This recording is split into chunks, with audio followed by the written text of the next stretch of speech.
Hi, this is Kalé, And Niabari. and this is our third block series. We're talking about bullying and how we felt growing up in America as an African immigrant from Nigeria specifically, and the bullying that we experience in this country, man.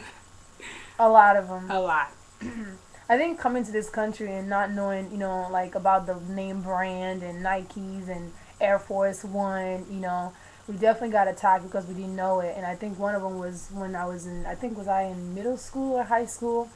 I can't really remember, but I remember having on, I think I had on ADIDAS, and it was four stripes. Okay, I just came to the country. I didn't know much about this. I didn't know the name brands. Okay, so I had on four stripes. Yes, four stripe ADIDAS. I was rocking them, and I thought I was real, cute. I got on my ADIDAS, and this guy felt the need to remind me that it was not ADIDAS and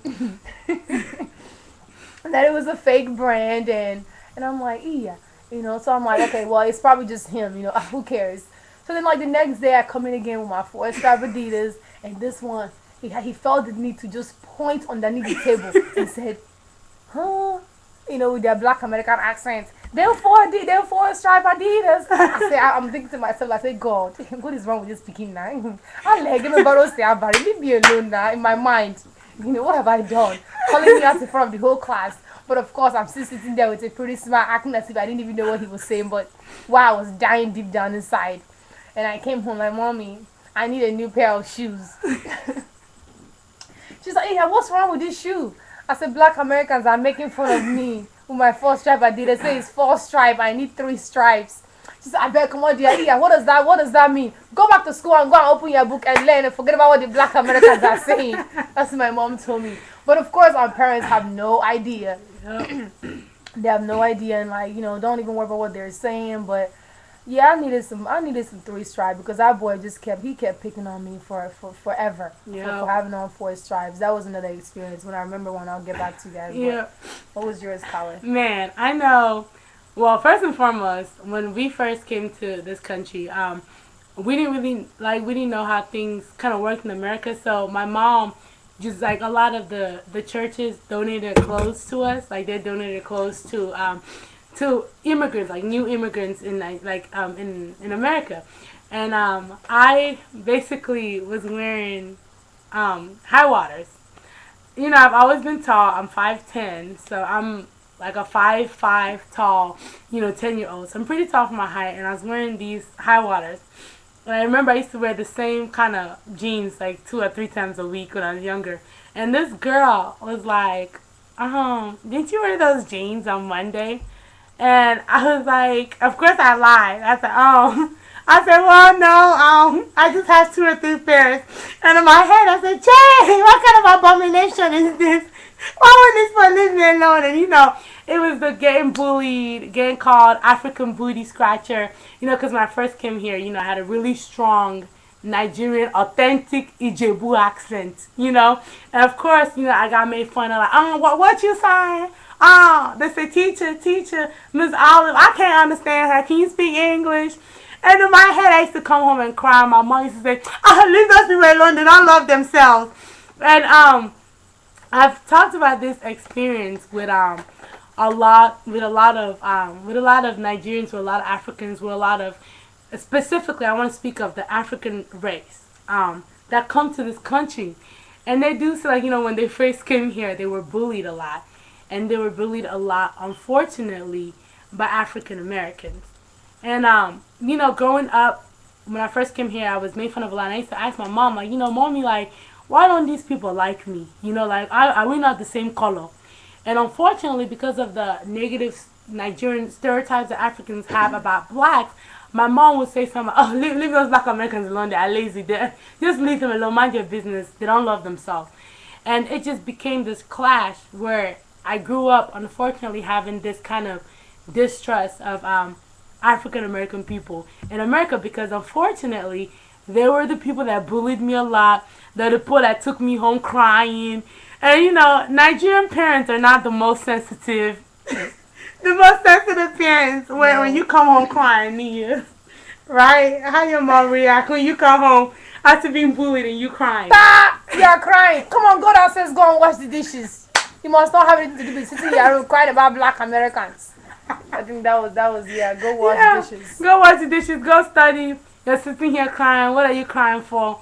And just things like that. And growing up, I just really did not like African Americans. It's not that I didn't like all of them, but in college, I noticed that a lot of the people that made fun of me were my brothers and sisters, were my African American brothers and sisters. And it took me a long time to realize that. And I think it's just a misunderstanding across races.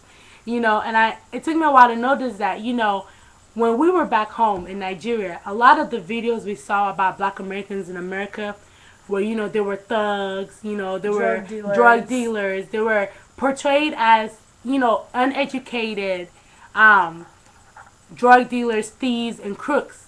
And the black women were portrayed as Jezebels, the mammies, this old Negro slave mentality.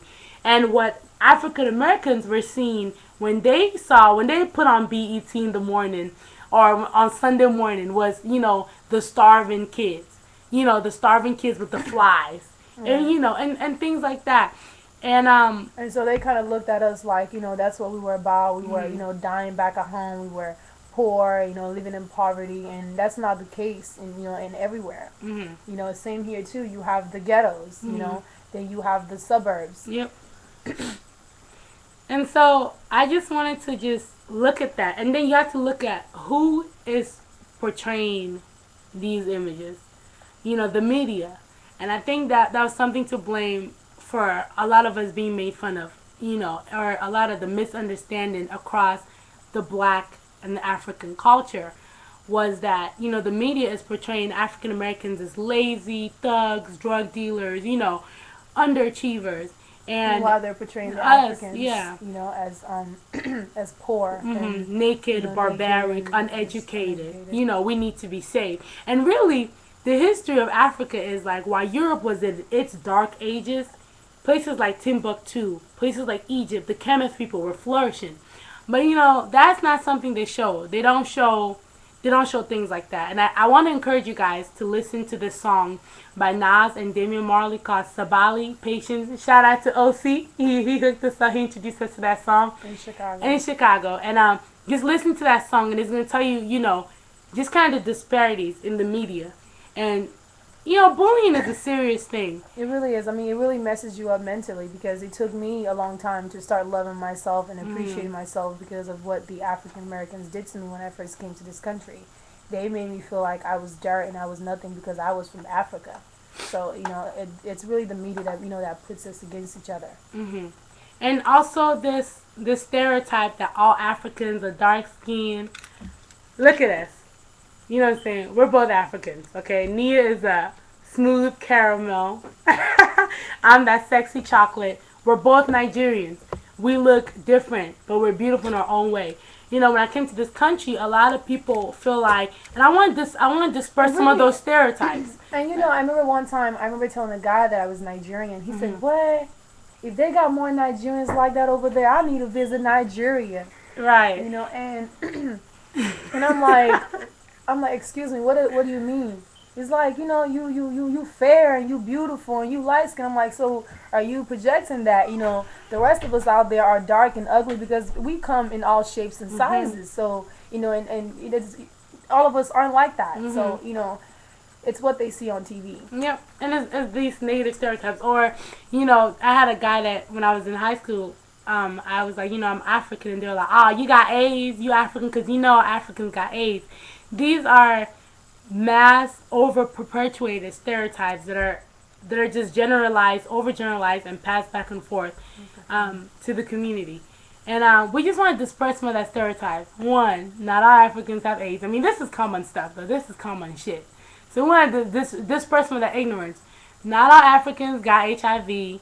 Not all Africans are poor. Not all Nigerians live in poverty. If you visit Nigeria, I encourage you guys to take a visit to Africa. It's a beautiful place. Not all Africans are dark-skinned. Not all Africans are light-skinned. We are a diverse group of people. and we're all intelligent. Not all Nigerians think they're better, because we know the rumors about Nigerians. Oh, Nigerians think they're better than everybody, or not all Nigerians have this superioristic attitude. Individuals are individuals, and not all African Americans are drug dealers, are ghetto, or they speak in Ebonics, they're thieves. No, people are people. The bullying that has to stop. People. It gotta stop, because I ain't gonna take it no more. I'm not gonna take off. We must overcome. Yeah, that it gotta stop, because just because I have little cousins and nephews, and when I hear them complain and like, oh, this kid was doing this to me, it just takes me back to my days of being in high school, and I just tell her, like, look, you gotta be strong, and one day you're gonna pass this level, and you're gonna be in college, and you're gonna learn to accept yourself and forget about what they're saying about you. So people out there that are bullying other people, and that think it's cool, ha ha ha, I'm popular, everybody thinks I'm the strong, and the strong cool kids, stop. You need to work on yourself. Something is wrong with you. If you feel the need to put other people down, to feel better about yourself, do some soul searching. Yep. Okay?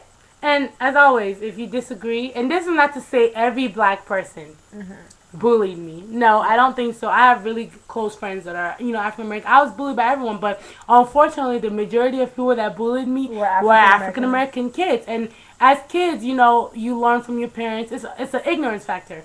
You get what you hear about people, and you perpetuate that stereotype.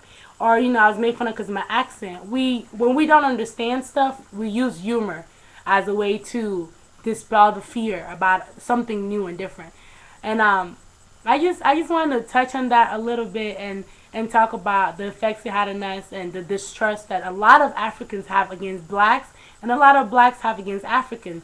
And we need to realize, let's love ourselves. We're one. We're one. Okay, we're one. And realize who's perpetrating those stereotypes and those lies by Africans and African Americans, the medias, and those that want to oppress Africans as a whole. And we gotta love ourselves and unite to fight discrimination and racism everywhere. Definitely. Well said. Well said. All right, and I think that's it. Good luck. And if you're getting bullied, if you're getting bullied, go and get juju. I'm joking. No get juju. I'm joking. Not the juju. I'm just joking. Don't listen to her. Juju. I knew you had one, Seth. See you. No wonder I caught you praying to that night. Praying to that night for juju.